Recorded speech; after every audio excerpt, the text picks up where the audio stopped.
Good morning, everyone. We welcome you to our Saturday morning Bible study. We are so glad you could join us on this very cold last day in November. We are recording from the North Star Cottage today, and Thomas from New York is our moderator. Hello and welcome, everyone. So we'll start out with a hymn. All glory be to God Most High, and on the earth be peace. The angels sang in days of yore, the song that ne'er shall cease, till all the world knows peace. God's angels ever come and go, all winged with light and love. They bring us blessings from on high. They lift our thoughts above. They whisper, God is love. O longing hearts that wait on God, through all the world so wide, He knows the angels that you need and sends them to your side to comfort, guard, and guide. O wake and hear the angel song that bids all discord cease. From pain and sorrow, doubt and fear, it brings a sweet release, and so our hearts find peace. So this hymn is Carol, and it's hymn number 9. The words were written by the fabulous Violet Hay. Yeah, thank you very much. Beautiful. This is an amazing hymn. I can't imagine somebody not being comforted by reading through these words, no matter what they may be going through. Just to think about it, that God knows the angels that we need, and He does indeed send them, which is, talk about a God of love. Wow. And of course, our part is to be still enough to hear them. Thank you very much. Remember that. Do remember that. Send His angels to your side. If you're all the time, they're with you. We know that. Just practice their presence, as they say. Be aware of their presence, and they will give you all that you need every moment. As Mrs. Eddy says on her little article on angels.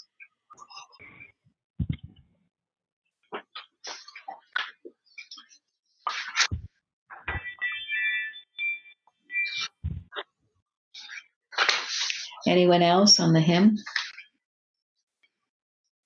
Thomas? Well, I'll mention, and we added this week the hymnal notes for the Christian Science hymnal. So I don't know how familiar people are with them. I am not. But I believe that these hymnal notes were written at the time that the hymnals we know today was put together, which was one of the people who participated in putting the hymnal together was Violet Hay. So an interesting thing to know is that, and sometimes you'll see in the hymnal where it gives the initials. So I was looking at one hymn written by her, and it didn't say Violet Hay; it said VH. Yeah. But they put the initials of the writers of the hymns that were still alive, as opposed to their name. But anyway, so there are notes about hymn number 9. I won't read the whole thing here, but I thought it was interesting that at the last sentence it says the hymn written for it by a Christian Scientist, very humble here, right? Reflect the peace on earth of the Nativity.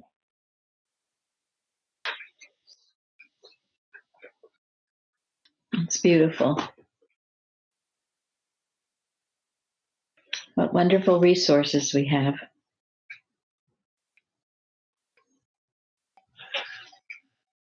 Yes, I was thinking and going back to the angels being by our side and how many stories you hear from, around the world about non-Christian scientists and how, just things that happen in a time of emergency, how they had a special thought come to them that was so helpful, or adrenaline that they didn't know, strength that they didn't know they had.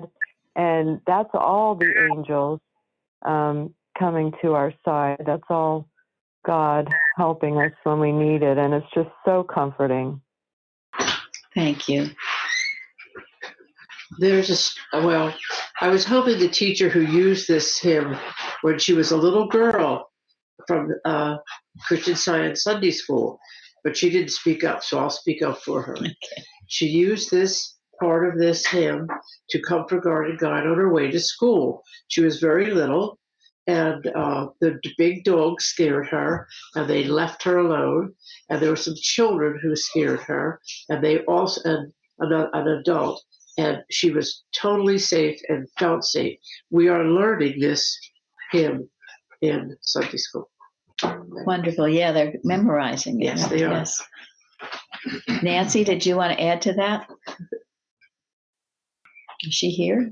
I'm sorry, I was having trouble with my phone. I was actually going to speak up. It brought tears to my eyes when Tom read it, because my earliest memories of having to walk to school by myself, I did have a great fear of dogs, and back then people let their dogs just run.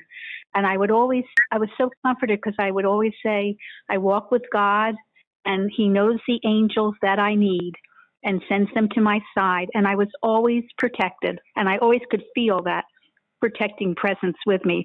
So this hymn is very special to me. Thank you. Yes. Thank you. And remember, the peace that's talked about here is not necessarily human harmony all the time. It's not at all. But it's the peace of mind. It's the confidence of knowing that God is right there caring for us. And you can be peaceful when things around you are not peaceful. And that is the greatest peace that no man can ever take from you. And one of the reasons we're doing this beautiful Bible study is to usher in this Christmas tide season. In the days of Mrs. Evans, we would always get together Friday nights. We would go to church and begin to study what Christmas means to me. And it was done purposefully, because Friday after Thanksgiving is Black Friday, and everyone's out shopping, and it would seem to be a day of great materiality. So to counteract that, we would be there in our holy church studying what Christmas means to me. And hopefully many of you yesterday were preparing for this Bible study and getting your thought in the proper sense of these holy days that are about to be on us. And they should be and are very holy days, not a time of rush and bustle and materiality, but a time of great holiness, ushering the Christ in to our consciousness and to the world, which is what we do every day, but especially this time of year.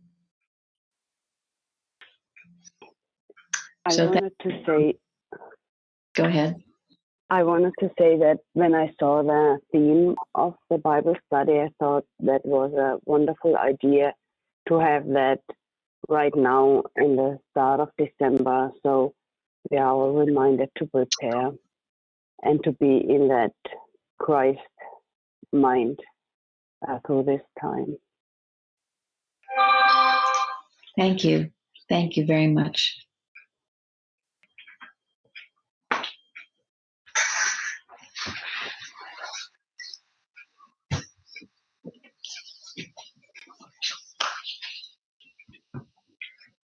All right. Okay, so we'll move on with our Bible study. Now, last year we did a Christmas-themed Bible study, and we decided to do that again this year. So I hope you all like this sort of routine that we're doing. So, and I do want to point out that we do have some attachments here, which actually Jeremy did a great job of making them online on the web. But there are the Bible notes, which are some notes that pertain to each one of the 4 questions.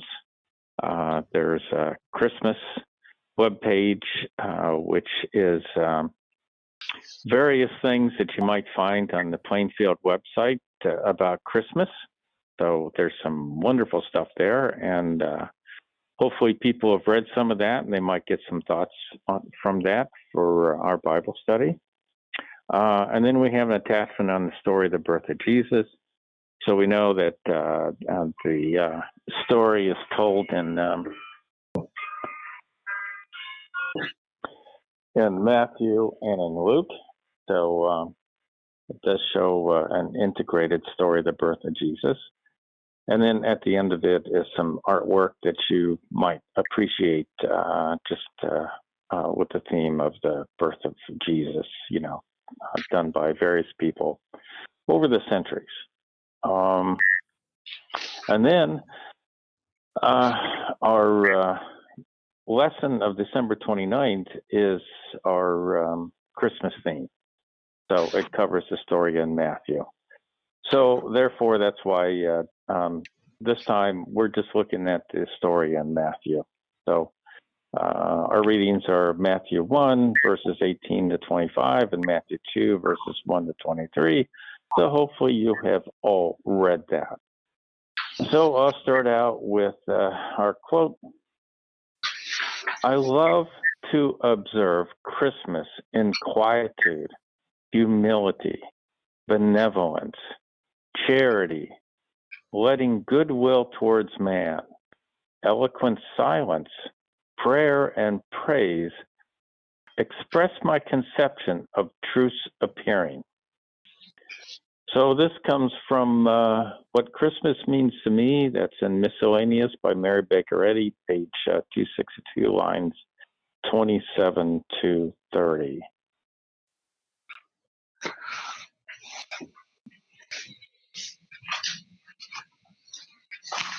Okay. Any thoughts on the quote? Yeah. Well, it's beautiful. Go ahead. Go ahead. Betty? Okay.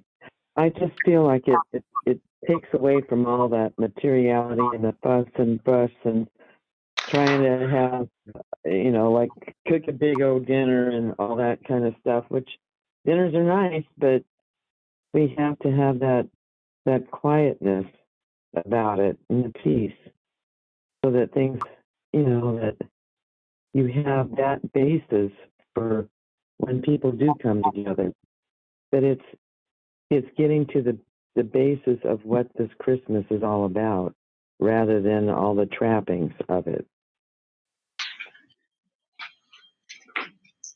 Yeah, this is called Christmas instead of Jesus Mass for a reason. Yep. Right? Yes. Because there's a spiritual significance to what is being celebrated, rather than the celebration of the birth of a human being, which is where most people go and where most of the celebration celebrates. But Mrs. Eddy brings it back to the spiritual significance of of what we're supposed to celebrate, and it gets to the message that Jesus was trying to bring to the world during his missionary work, and it gets to the whole purpose of God sending Jesus to the world. So it cuts through the human picture and gets right to the divine spiritual purpose, doesn't it? Yeah. Yeah, it's a celebration of the Christ's presence, really, which has been with us and will be with us forever. So I think it's beautiful to have that prayer, eloquent silence, and praise. Beautiful. It is just a beautiful prayer. Thank you. And we have that hymn too, where it says, this is John Greenleaf Whittier, right? Where take from us now the strain and stress. No, not that one. The one about the symbols. The symbols disappear. Yeah. But hymn 170. Yes, and judge not him whose Christ was born in the hearts of every morning. That's definitely a paragraph, but the idea that it is every morning we should celebrate the coming of the Christ, the feeling of that Christ presence with us. And Carrie sent me beautiful articles this week again, and this one, Christmas and the New Birth, William Mackenzie, says our leader refers to Christmas as a time for remembering rather than for the confusion of merrymaking and the giving and receiving of souvenirs, which is a transferred custom from the Teutonic nations, since other nations chose the new year for gift giving and congratulations. She says in Miscellany, quote, the memory of the Bethlehem babe bears to mortals gifts greater than those of the Magian kings, hopes that cannot deceive, that waken prophecy, gleams of glory, coronals of meekness, diadems of love, end quote. And she further reminds us how, quote, divinely beautiful are the Christmas memories of him who sounded all depths of love, grief, death, and humanity, end quote.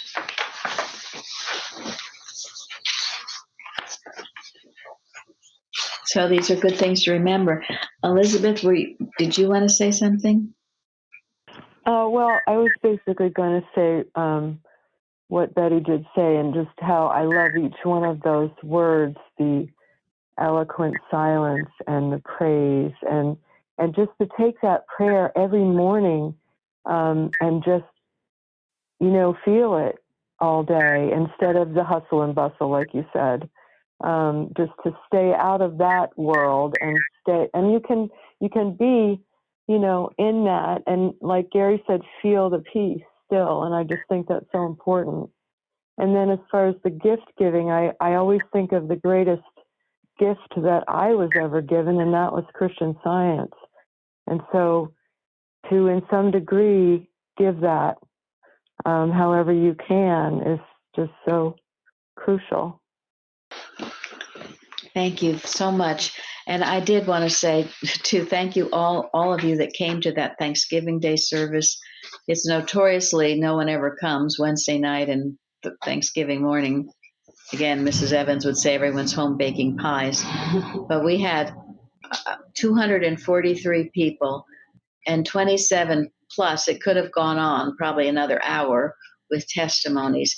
And I'm telling you, that was some tribute to Mrs. Eddy and Christian Science. Thank you, thank you, thank you. We broke through all that materiality and came together to praise him. And I was so grateful for that beautiful service, Wednesday night and Thanksgiving morning.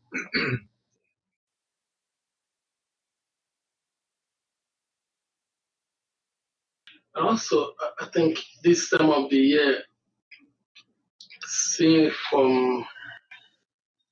not from current time perspective, but from, let's say, maybe 100 years ago perspective, when you tend to have a lot of like farmers, things like that. This time of the year is the time of gratitude. After years of working so hard, a lot of toils, going through a lot of hardship and trials, temptations, overcoming them one after another. And when you get to this point in time, it's time to reflect what God have done to you and what God have done for you through the years. and reflect it. I think that's what Mrs. is saying here. Showing your gratitude to God, being that quietness and expressing that gratitude in many ways you can.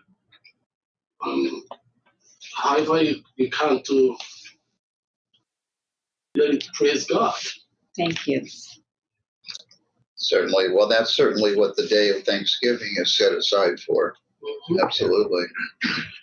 But as Christian scientists, we learn that we should be doing that every day anyway, because that is our safety. And that is the key to receiving the inspiration that God has for us each day. Yeah. Yeah. So don't forget about it the day after Thanksgiving. Right. And Well, you know, the human tendency is to get so busy with your life. And, you know, if the activity is good, fine, but it can have its downside because who's taking time to acknowledge the fact that God has indeed blessed us? And that's why Mary Baker Eddy asks, are you grateful for the good already received? And if you are, then and only then are you fit to receive more of this good. So this taking time to acknowledge God, recognize what he's done, be grateful for it is all part of the deal here. Recipe for right living. thank you. I love that idea of Elizabeth's take that prayer. I love to observe Christmas in quietude, etc., and work with it every day. It's a beautiful thought, all those beautiful words. Also, we talked about it at the round table, but the souvenir spoon, Mary Baker's souvenir spoon, and she said to say at every meal, not matter, but mind satisfieth. I don't think I knew that. I certainly hadn't been saying that at every meal. So, and that is a rebuke to materiality, isn't it? So it's good to remember to do that at every meal. Not matter, but mind satisfieth. And that's written on the spoon, engraved. Well, you know, going back to Mrs. Eddy's statement, I love to observe Christmas in quietude, and we heard all of the other words that go with it. You know, this Christmas story, as related in Matthew and Luke, I know we're focusing on Matthew, but it's one of the most sacred, beautiful stories to be told. And even though it includes all of the people that are included and involved in this story cannot be told without giving proper reference to the angels.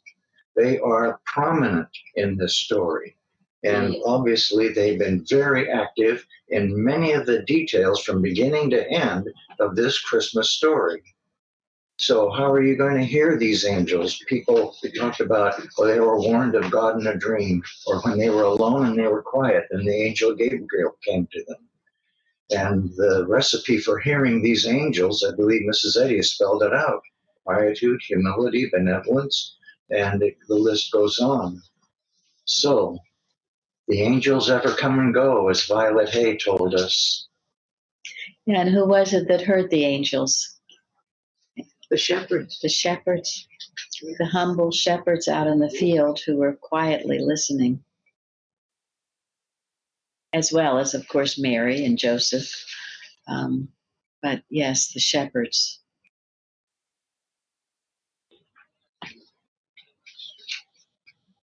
Okay, so we will start with our first question. And this is maybe perhaps more definitional than spiritual, but I think the other three might get into more spiritual understanding.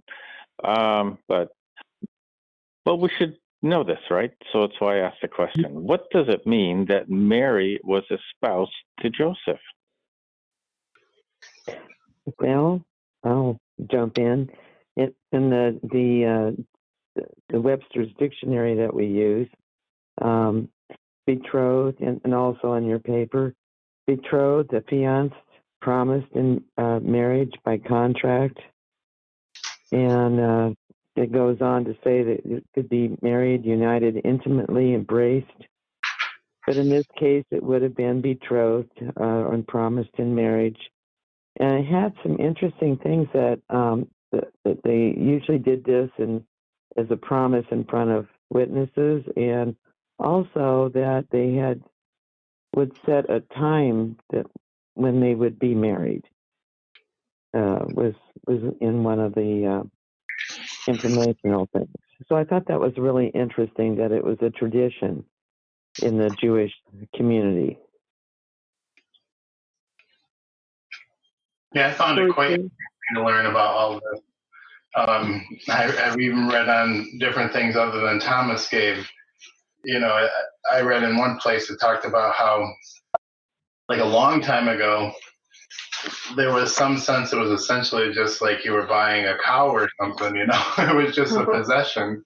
But it said that after the exile, it became much more that, you know, it was acknowledging that the woman was an individual and had her own rights. And, you know, I don't know, I just found that fascinating, the changing thought over the years.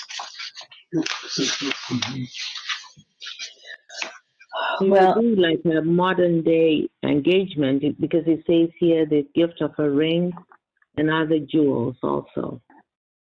So it's a ceremony actually. Yeah, but I read that there were 2 steps to marriage. First being betrothal, Mm-hmm. and the couple formally committed to marriage.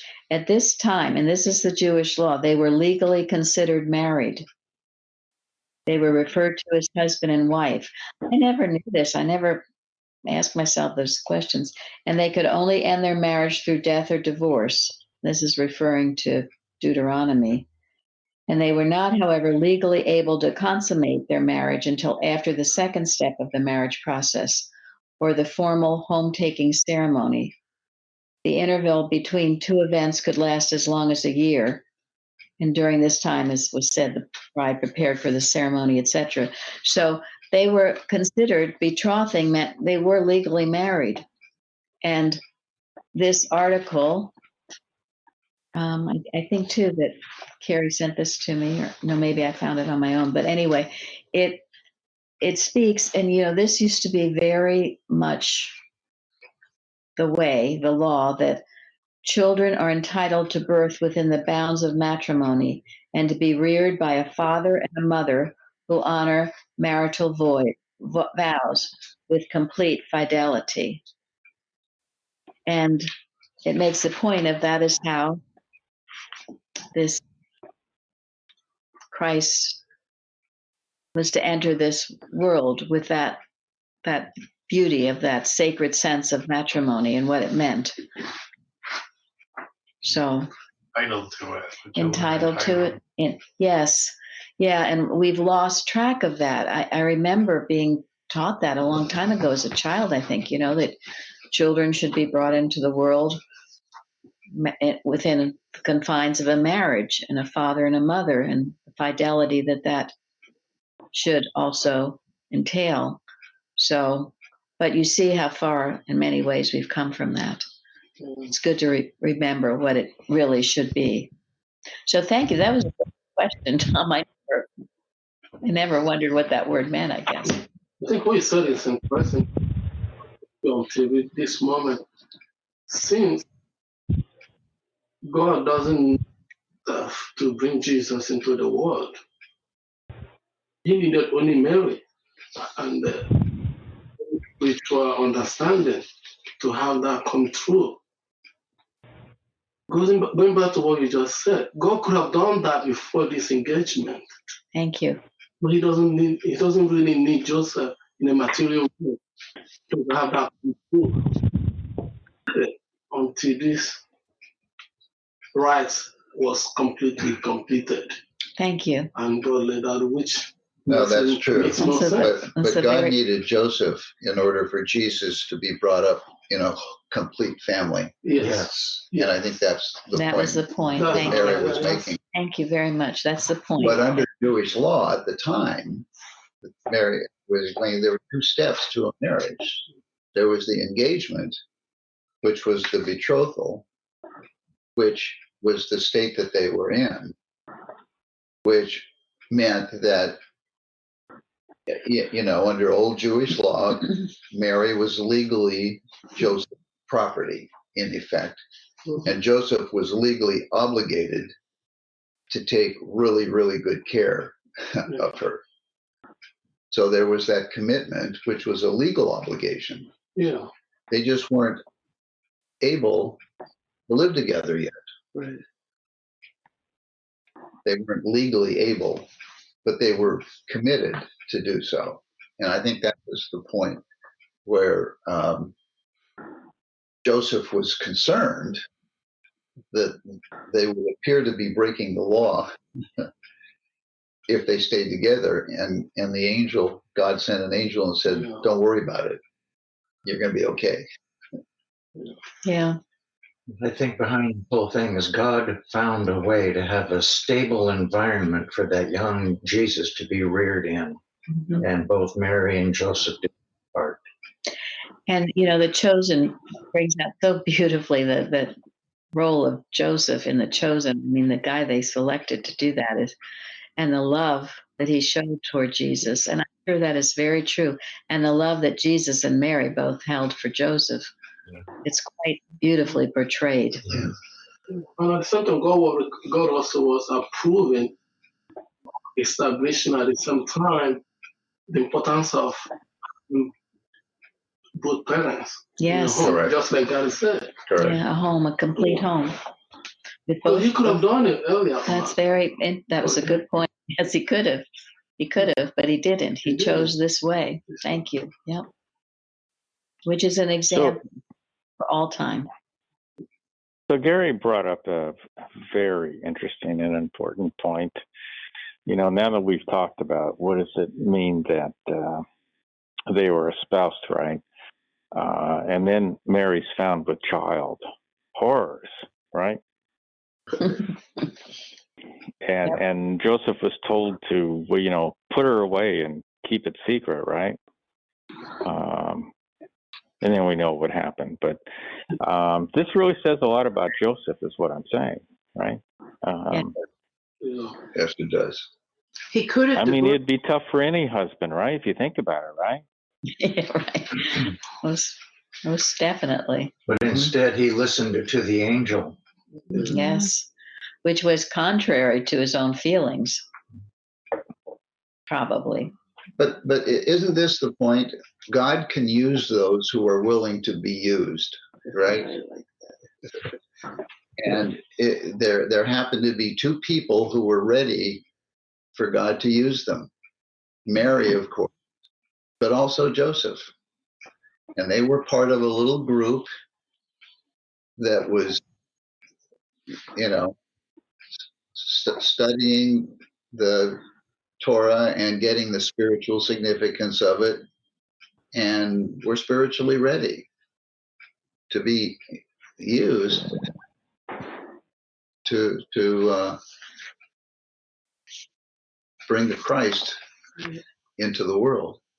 At this point, could I talk about Martha Wilcox, because she explains it so beautifully, the mental state of Mary before all this happened. She was so beautifully righteous and pure. And Martha Wilcox says it all. Yeah, that article, I read it every Christmas and all other times as well. Yeah. Mary, the power of a right idea. Yeah. And we're going into the next question, but sacred history tells us that in this province of Galilee and among the common people was a little group of metaphysical thinkers, right in the midst of their dense materialistic thinking of the upper class, was this little group, this remnant of Israel, who practiced pure and undefiled religion. They taught and practiced the most beautiful moral precepts. In fact, they were full of light in that black night of materialism. That's why when I think of our little group, our remnant, who knows what we can bring forth if we keep ourselves pure and dedicated in this way, with our watching and our mainly our living our lives in this pure, undefiled way. So It's beautiful. And most of you, I think by now, are familiar with this, but it does bring out Mary's state of thought. You know, she wasn't the clinging vine type. She was strong, and the Jews, when things were prophesied, they had no doubt it was going to happen. And Mrs. Wilcox says Mary knew that all things, circumstances, conditions, and events do not just happen. She clearly understood that any thought held in the mentality tends to express or externalize itself in outward or visible form. Therefore, Mary firmly believed that the longing and the undaunted faith in the certain coming of Israel's deliverer would sometime be externalized. And then she purified herself, as Chardell said, in her living. Mary's statement, "Be it unto me according to thy word," reveals Mary's thought as being on a lofty plane of spiritual power and realization. This statement was a confident assertion that nothing, not even the bringing forth of Israel's deliverer, was impossible with God. Her words were the acknowledgement of spiritual law. I can't tell you how important this article on Mary is. It's just The Power of a Right Idea by Martha Wilcox. To understand this is so vitally important to any working Christian Scientist. And there's a lot more to this. You don't want to spend the whole time reading it, but I hope you all do study it, not just read it. So Okay, Martha, I hope you understand that the way these questions were framed out is, number one, like, to me, the important thing was what is the state of mind of Joseph, right? And we talked about that. And then question number two, which we were deep into, was what was Mary's state of mind that she was found a child of the Holy Ghost? So kind of what we're talking about is what the state of mind of the parents, right? Or the husband and the wife. How important is that? It is absolutely essential, because that is really all there is to us, isn't it? Yes. We are mental beings. Yeah, I mean, she was at first a little surprised, but she was ready. She was ready to accept whatever God wanted for her. She also saw, and it's brought out in the book of Luke much better than it was brought out in the book of Matthew, what she realized. She realized that this was the prophecy being fulfilled, and she knew how important it was. She knew that this was not a little thing, that this was going to benefit all mankind forever. And she was willing to play the part. Be it unto me according to Yeah. Yes, she was ready. Yeah. And she said, "My soul doth magnify the Lord." Mm-hmm. I'm here, ready to do this. And Martha Wilcox says that's the most beautiful poem in all of history. Another article Carrie sent called, which is interesting, "Jesus, the Man of Joy," because we always hear about him as the man of sorrow, but let's think about the joy of all of this. And it brings out, remember how Elizabeth was pregnant too with John, and how their hearts leapt for joy. They were very joyful at this. It was a joyful time. Much joy is in the birth of Jesus and in his life. We don't need to always be concentrating on Jesus, the man of sorrows, but no, Jesus, the man of joy, including how he came forth. Yeah, I think the man of sorrow is the product of a lot of organized religion that seems to emphasize and focus on that. But remember, he was resurrected and he ascended. And how joyous should that be? Yeah, be of good cheer. I have overcome the world. Yeah. Yes. But he certainly brought joy into the life of thousands. He certainly did. I would like to add something. when she was first told that she was going to have this child, and the Holy Ghost would overpower her, she was also told about her cousin Elizabeth, who is pregnant. And one of the first things she did is she kind of gathered herself together, was she went to go visit Elizabeth for several months. And I thought, I'd never really thought about this before, but it was like that was a proper place for her to be, to nourish this beginning of the pregnancy, for that, but to also be in a proper state of mind and with someone else who was also in a proper state of mind, so that she was in a good environment and a safe environment for this early part of the pregnancy. I just thought that was really kind of interesting. It was God's provision, yes, wasn't it? Yeah, and where we are gathered, there I am in the midst of them. So. Thank you. Yeah.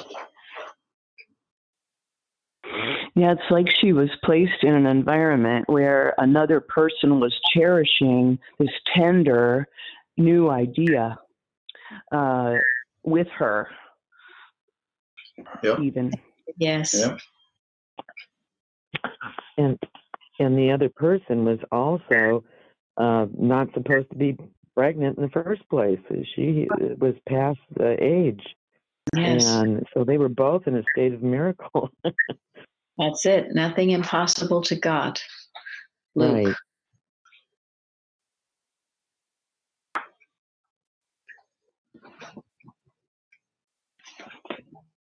Well, Mary mentioned Martha Wilcox, and I do want to say from my personal view, I love the way Martha Wilcox writes. So I hope everybody reads this article by Martha Wilcox, and if they don't, hopefully they'll read other things written by her. But she just has a wonderful way of writing things that kind of makes it easier to understand things. She's very clear. I think she doesn't get like too much in the mumbo jumbo or platitudes. It just feels like whatever she wrote was very genuine, and she was like crystal clear and rock hard about her beliefs. I'll just say this one thing, but she says in the same article, right? Without doubt, Mary Baker Eddy typifies the woman in the apocalypse. So it's important that we understand who Mary Baker Eddy is. And obviously, Martha Wilcox did. That was crystal clear what I just read. Thank you. And she worked in Mrs. Eddy's home. She got this directly from Mrs. Eddy. This isn't, decades later. She got it directly from Mrs. Eddy, and then she taught and wrote. And that's why we know this is pure truth that Martha Wilcox gives. So important you have that book and study it. Thank you, Tom. Well, this brings up another point I think that's worth mentioning.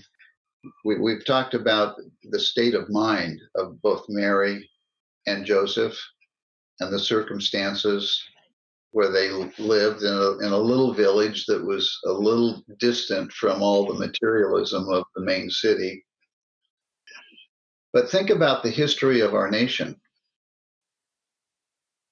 Puritans coming from Europe, primarily from England, to be able to worship God in an independent way, and as Bruce read Wednesday,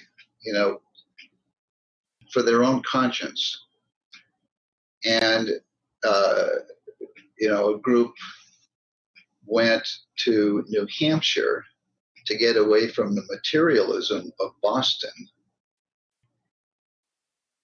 And that group was the group that had helped the forefathers of Mary Baker Eddy. And it was a little village in New Hampshire that was pure, and a person Mary Baker Eddy, who sought to stay pure, who even resisted the dogmas of the Congregational Church to keep her thought pure, so that she was ready to bring forth the comforter or the science behind Christianity. So it required the state of mind that Mary and Joseph were in 1800, 50 years later, to bring the Christ, the science of Christianity, to the world. And she gave birth to not to a person, but to an idea that will last forever and stay here forever, which is what Jesus prophesied, right? Right. Promise, comforter.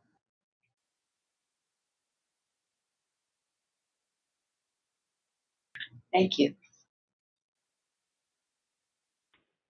It wasn't coincidence. Was no It coincidence. was not a coincidence, but it required, a person being in the right state of mind and being in an environment where the idea could survive. Jesus, had to go to Egypt for a while to survive. And the science of Christianity had to take place in a nation whose laws would support it. And at the time, the United States of America was the only nation in the world whose law would support a radical new idea, which Christian Science was at the time. Thank you. And it's been said that that's the main purpose of the United States of America, was to bring forth Christian Science, which I believe to be true. And it was interesting, often at this time of year, our little movie group watches this production. It's a British production of The Pilgrims, which is beautifully done. And William Bradford, who Bruce quoted on Thursday, who became really the leader of this little group of pilgrims and the governor, I guess, at one point. He wrote this huge journal about all the things that transpired and happened. And he tells a story of this documentary called The Pilgrims. And in it, it says he was early boyhood, maybe young manhood, but he says, he uses the word, he wanted to be able to practice primitive Christianity. And that always struck me so, because he couldn't there because he had to follow the Church of England. But Mrs. Eddy, those are the words she uses in her manual, which I quoted on Thursday morning, place primitive Christianity and restore the lost element of Christian healing. But I feel that almost ties her to the Pilgrims, to practice this pure science, this pure Christianity that was given to us by Christ Jesus and then lost for a while through the materiality of the world. So all of this is so significant, and it is the golden thread that runs through our history, the true spiritual golden thread. There's a wonderful book by Helen Wright called America, Cradle for the Second Coming of Christ, which talks about a lot about the Pilgrims and a lot about what you were just saying. It's wonderful. Oh, thank you. Mm-hmm. I haven't read. Yeah, this kind of gets us to question number 3, doesn't it, Tom? Yes. So what does the Star of Bethlehem represent? Just so you know, it's just an astronomical event. But anyway, let's ask the question. Well, frankly, I a year or so ago at one of these Bible studies, I was blown away by how much Mrs. Eddy has to say about the Star of Bethlehem. It's extremely significant. And in 2020, I found Gary did readings in December just on the Star of Bethlehem, and he quoted so much, again, from miscellaneous writings, from prose works. The star that looked lovingly down on the manger of our Lord lends its resplendent light to this hour, the light of truth, the cheer, guide, and bless man as he reaches forth for the infinite idea of divine perfection dawning upon human imperfection, that calms man's fears, bears his burdens, beckons him on to truth and love and the sweet immunity these bring from sin, sickness, and death. And the Star of Bethlehem is the light of all ages, is the light of love, today christening religion undefiled, divine science, giving to it a new name, and the white stone in token of purity and permanence. And it goes on. She says a lot about this Star of Bethlehem and its significance. And also, if you read in Pulpit and Press, it is so beautiful. It tells you all about the Mother Church in Boston, the original one, and the Mother's Room. I mean, it describes it so beautifully. And there's this huge big star of light that's on the ceiling. And then in the Mother's Room, which I would love to go in. I don't guess you're allowed to, but that was a special place that Mrs. Eddy worked in. And anyway, they had all the beautiful stained glass windows throughout that church. And in Mother's Room, there's one of Mrs. Eddy, her writing of Science and Health, with the Star of Bethlehem shining over her, giving her the light, the inspiration to write the textbook. And also, most significantly, is Christ in Christmas. Most of you are familiar with that book that she wrote and had it illustrated. It was a kind of a big deal. And we have done the Liberator, Love is a Liberator magazine. Each Christmas, we do these beautiful issues on the birth of Jesus, the Christmas tide. And the one from November 2020 features Christ in Christmas. It has all the pictures and what both Judge Hannah and Irving Tomlinson say about the pictures. And in one of the beginning pictures, or the grim night of chaos shown one lone brave star. And Tomlinson says, he writes, the Star of Bethlehem is the dominating feature of Christ in Christmas. The star is effulgent in 9 of the illustrations. Its absence from 2 of the others is of utmost significance. In the study of this first illustration, Mrs. Eddy's words shine out. The Star of Bethlehem is the light of all ages, is the light of love, divine science. It's miscellaneous writings. Here we see that the only light and all the light is from the star. Without this Star of Bethlehem, without the revelation of Mary Baker Eddy, there is nothing but chaos, nothing but darkness, without one ray of light.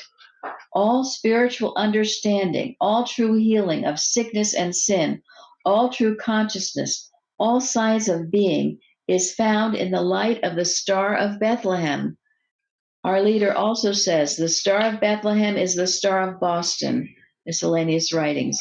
Why Boston? Because Boston is the headquarters for Christian Science, is the home of the Mother Church and the Christian Science Publishing Society. From this shines forth the light that is healing the world. To all those reflecting the light comes the promise of Christ Jesus. He that overcometh and keepeth my works unto the end, to him will I give power over the nations, and I will give him the morning star. Revelation 2:26. And it goes on almost every page as it was said, except 2. And the 2 that don't have the Bethlehem star are the pictures depicting materiality. But again, the light of this Bethlehem star shining over Mrs. Eddy as she's writing and praying, Science and Health. It's quite significant and something we should all be familiar with. Again, Irving Tomlinson says, the illustration that says, and I with grace towards you and me, for health makes room. All Christian Science healing comes from the light of the star. Mrs. Eddy tells us that in Science and Health, and that this light is not from the sun nor from volcanic flames, but is the revelation of truth and of its spiritual idea. So that significance of the star, I never really realized how important it really is, and how we should be aware of it and be aware of this Christ and Christmas, and actually to get a collection of all those Love is the Liberator Christmas editions. It's very inspiring, and Carol did an amazing job as the editor doing these booklets. Thank you. Thank you, Mary. But Mary, wasn't the star, and you remember throughout history, people look to see signs of God's activity, and wasn't it a manifestation or of God working? And it brought the wise men and I guess people from all different sects together to believe that something most wonderful was to happen for their benefit. Yes, thank you. And it continues with Christian Science. And wow, I never knew it meant so much. Thank you. Whoever it is, there's something tremendously good going on. And thank you. And that shows the universality of this. And that story of the wise men is another one. I read that section in Ben-Hur every year, because all these people from all around the world, I mean, how did they know to come together? Because they saw that star from India, from Egypt, and from Greece. And they saw the star and were led to get together. It's such a beautiful story. Thank you, Craig. All nations, everybody, all included in this, was the star that led them. I think you just painted a different and a new picture about Boston and how significant it is, especially at the time of Mississippi, that today we tend to forget for good reason. I mean, from personal perspective, I think the reason why I tend to forget how significant Boston was to Mississippi because of board of directors and their behaviors. I know. But Boston was very significant to Mississippi that she established her church there and Yes. made it the birthplace of Christian Science. Right. But it wasn't in Boston where God revealed Christian Science to her. Just like Jesus Christ was born in Galilee, Bethlehem, and she was from Nazareth. But in his case, he was rejected in Nazareth. Yeah, that's true. But he reestablished his mission in Jerusalem and made that known to his disciples how important Jerusalem is to his mission. And when he commanded them, he told them to go into the world and preach the gospel, but starting from Jerusalem. And it was important that they establish the church first in Jerusalem before they can go anywhere else. And in the case of Mississippi, the same thing. It was important for her to establish that church in Boston. And I didn't know about the room you're talking about. I would like to visit that room as well when I go there, if possible. Well, and it's very important. It is important. It's good points. But keep in mind, she says the Star of Bethlehem is the star of Boston. She didn't say that it was Boston. Yeah. It's the Star of Boston, because the star is the appearing in consciousness of the Christ. And it comes to whoever is receptive to seeing the Christ in their own consciousness. So it's not the physical place. No, it's physical place. It's not the physical light. It's the inspiration of the Christ. Yeah. And it'll come to and it's for every nation. It's for every person. God is no respecter of persons. No. It comes to everyone who is receptive. Right now. It's coming to everyone right now. And it is. Yeah, right and now. it better be in this room right now. And on this phone call. When we were first excommunicated, I never wanted to go back up to the physical locality of Boston again. But since then, I thought, why should I be feeling that way? It's time we reclaim the original, what all the beauty that's in prose works, the description of this, especially this church, this mother church, the first one that she built, all the beauty, all the symbolism that it stands for is for everyone, and no one can be kept out. She cannot be rejected by the organization. It's time we reclaim it. And in these books, The Liberator, there's one, what it's called, this prayer in stone, that has a lot of the pictures of the church and the stained glass windows that you can look at and think about the meaning of it. And because it is very significant, and the beauty that is written in prose works about both church, certainly the original, but also the edifice, but mainly the original, the symbolism of it, and that lives on, and we can reclaim it. And then in this most recent Liberator, we have the beautiful story of Imogen and Christoph going there this summer to the church center and sitting by the cornerstone of the original church and claiming it back and feeling that oneness with Mrs. Eddy, and how they went and built that church and all the significance of it. So it is very important.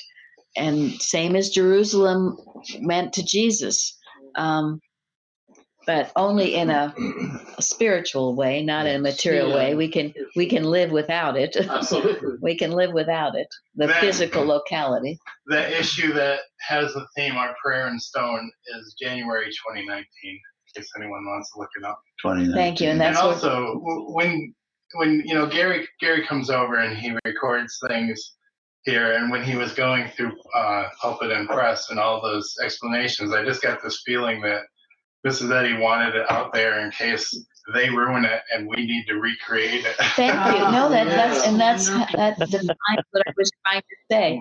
We recreate it in our own thought and our own appreciation for it.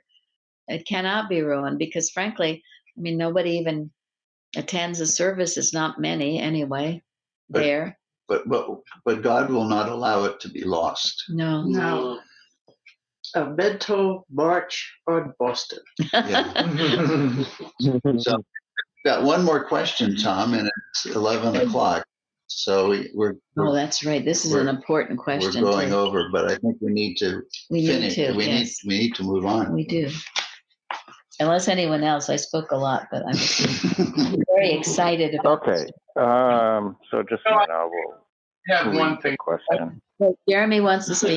Jeremy's got the floor. Yeah, sorry. I had just found in Numbers 24:17, it says, "I shall see him, but not now. I shall behold him, but not nigh. There shall come a star out of Jacob, and a scepter shall rise out of Israel, and shall smite the corners of Moab, and destroy all the children of Sheth." So, I don't know, I just thought that was...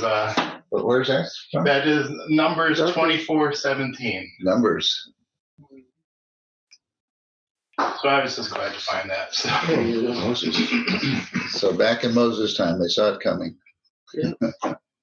Yeah, that's interesting. Thank you. That's the prophecy of all this. Yeah. And as Tom said, if you look up the Star of Bethlehem, almost it's all about the astronomical impossibilities of it or whatever. Yeah, well, it misses the point. Yeah. Okay, Tom, number 4. Okay, so number 4. The angel told Joseph they should flee to Egypt. How does this physical action relate to how we should safely conduct our lives?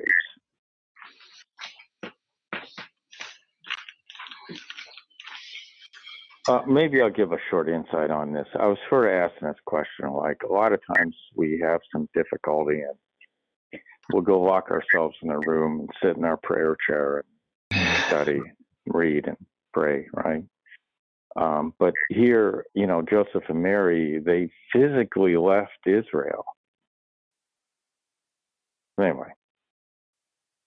Well, we should guard our thought, right, against all of the encroaching false beliefs that would try to kill our inspiration. Yep.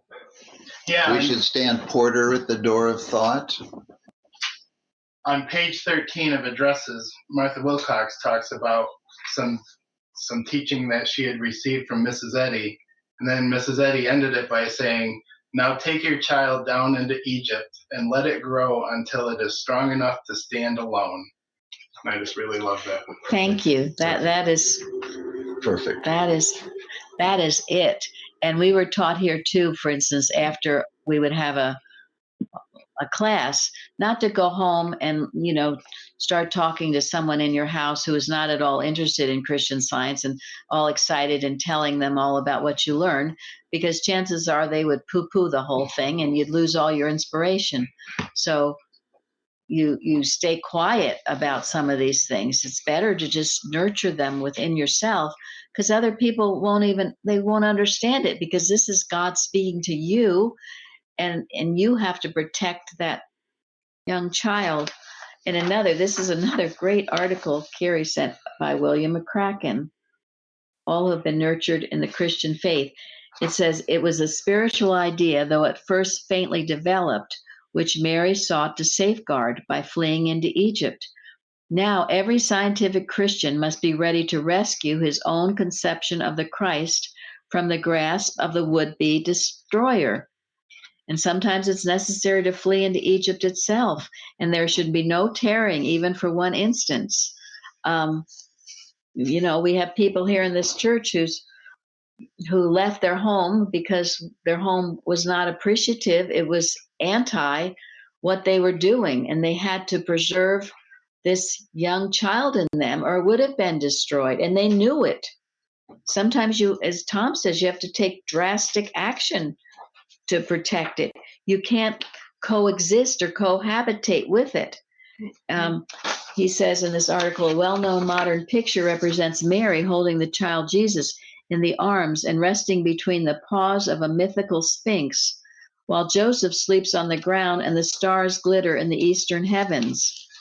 And he goes on to list all the things that might try to take this young child from you. Just even complacency, of living in a very materialistic home where you're always busy doing this, that, and the next thing, and you have no time for prayer, no time to think about the things of God. All of these things would take from you what you need to nurture, and you have to be willing to take action against it and not just sit in your prayer chair and hope it'll all go away. Not to come into it, because I personally relate to that. If I remember in 2000, in the year 2000, when I was in the middle of learning about Christian Science, I haven't known so much about it. But that wasn't the time I got my first copy of Science and Health. Going exactly to what you just said, if you're not careful, there's a time to protect what you have, so they don't lose it. I remember my roommate at that time, I was so excited about the book, reading it. He took it for me to read, to know what I'm excited about, because I've been telling him about the new religion that I just found out. And when the textbook came, I was also excited about it with him. And he read a few pages. He was, I would say, scared about it. Then he told me, don't read that book again. That there's no way these things written in this book could be true. And he warned me that I have to be careful what I read. That was his word. Be careful what you're reading. That there are so many kinds of books, and in his term, that this book is one of the books I shouldn't be reading. If I had listened to him, if I wasn't sure what I have found, I would have listened to him, and I would have lost what I have today forever.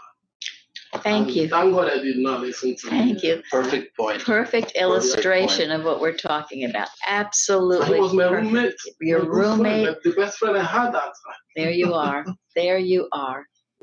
And this is the sower of the seed too, right? Where it can get snatched away. You have to protect it and give it time to grow.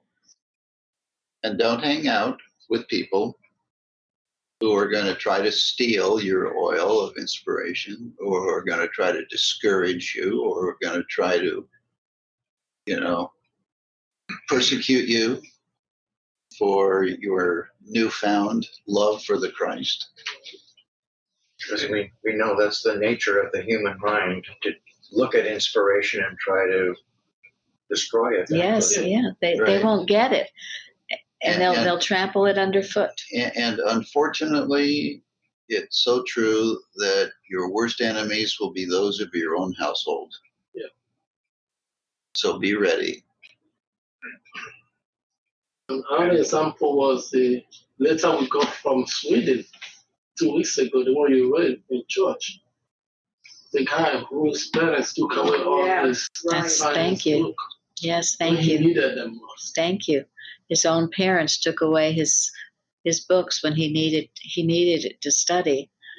That was thank you. That's another good example. It happens, and you have to be able to stand up to it or get the heck out of Dodge, whatever it takes. And Mrs. Eddy defied her own father. Yes, thank you too. She did. And her own family, who promised, oh, come live with us, give up these foolish notions, and we'll take care of you. And she said, no. And they would ignore her when she was walking on the street. Yes. You should have listened. We won't have Christians out as students. That's absolutely. And she went from house to house. She had a niece whom she healed of a very serious illness, and the niece was devoted to her for just a brief period of time, and then, with great animosity, turned away from her. Would have nothing to do with it. Yes. And she experienced a wonderful healing. Yeah, her niece's mother, poisoned her. Yeah. Anyway, so have the courage of your conviction, because God will preserve the righteous. And observe Christmas in quietude. Yeah. Because Mrs. Eddy says, inspection and introspection, that we have to restrain untempered zeal. So it's hard to. I know. I remember that in the beginning too, and I had known enough from my mom in the past that when my kids asked me, I said, well, you're either going to have to wait till I actually understand or ask Mary. I don't feel comfortable saying anything today. But you knew enough to not leave it. Yeah. I read a book great. that, sorry. Go ahead, please. I was going to just say I read a book that I enjoyed very much that takes and does a deep look at this story of Mary. It's called The Lineage of Grace by Francine Rivers, and it's a study kind of like The Chosen of 4 of the Bible female heroes, of which Mary was obviously one. And in it, I believe it was that I read that during Mary's lifetime, it was never spoken that there was a divine conception. It would have been dangerous for her, not well received apparently, and it wasn't until after she was gone, and that Jesus only himself spoke it to his very closest disciples. That idea enrages, apparently, and it had to be guarded. Thank you. What was the name of it? The Lineage of Grace? The Lineage of Grace by Francine Rivers. She looks at the heroes of Ruth, Bathsheba, Mary, and the one that was married that ended up having the child of her father-in-law. I can't remember her name right at the moment. And it's excellent. It's written in a very mainstream Christian way, but it has really beautiful insights into all of those events and all the things that went on in those women's lives, and very, very good. Tamar, that's the other person, Tamar. Thank you very much. I'm always looking for books. feel free to donate a copy of this book to our library. So it sounds like a wonderful book. I'm just reading. Yeah, thank you. We'll look and for it. I'm looking it up right now, so thank you. Jeremy Jeremy will get it. He'll have it in a 5 few minutes. days. Yes, he I will. already found the website. So Okay. Rick Book has it. Amazon. My daughter lives down in Chile, and I sent that book to her after I read it. And we always have trouble with things going through their customs. That's it. Thank you. We have trouble with getting things through the customs. It can take like months. And that book went down in a box full of other things, and that custom box ended up going through customs like 3 months before she got it on the other end. They charged her $130 tariff in order to get that book in, and it was just about that one book. They had apparently looked it up and had determined that it was worth $700 in the United States. And there are apparently leather-bound ones that are. It was not what I sent her, obviously, but she had to pay $130 to get it out of customs down in Chile, so she could have that box with that book in it. And we both talked about that because it's the female. It's what that book really carries forward is the idea that of what female has to contribute in God's plan, and it's a very subtle but extremely powerful contribution, and that power of what the female love, the idea of Mrs. Eddy says the female represents, love and truth and love, or life and love, I think it is, and it's really well brought forward in that book. And we both talked about how we felt that might have been part of why that had that trouble getting through down there. It's a very Catholic country, and that what females have to contribute is unfortunately not as appreciated as it is here in the United States, that we've been blessed to have here in the United States. Good. Thank you. Thank you. All right. Anyone else? So Anybody else? Bruce always, after it's over, says, I was going to say. So, Bruce, what were you going to say? Well, the only thing I have to conclude with is that the Star of Bethlehem is the Star of the Ages and the light of love. And just think of those three wise men who did not even know each other, entirely different parts of the world, and yet they followed this light and came together and came to see Jesus' birth in Bethlehem. Now, who could have done that except Lord God Almighty sending his angels? Yeah, throughout the world. Thank you. And day and night it shone. That was really, not that it would go away during the day, just never thought about it. Well, and now we have that light of inspiration written down in a book and explained in other books. Yes. And it is the only thing that's going to unite all the nations of the world. Right. So let's get to work. Amen. Yes.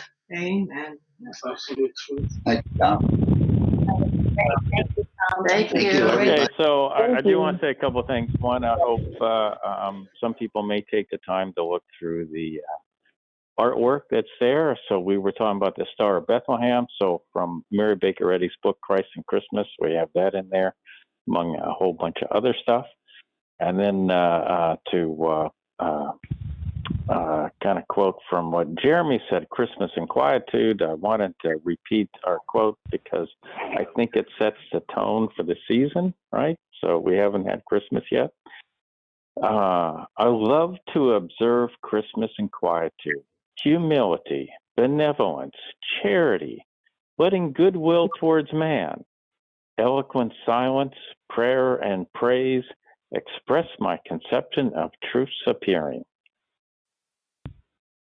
Mary Baker Eddy. Thank you. Beautiful. Beautiful way to end. Thank you very much. Thank you all. Thank you. Thank you. Thank you very much. Have a lovely. Thank you. See you all next Thank year. you. See you tomorrow Yeah, we'll see and you tonight. sometime. Bye for now.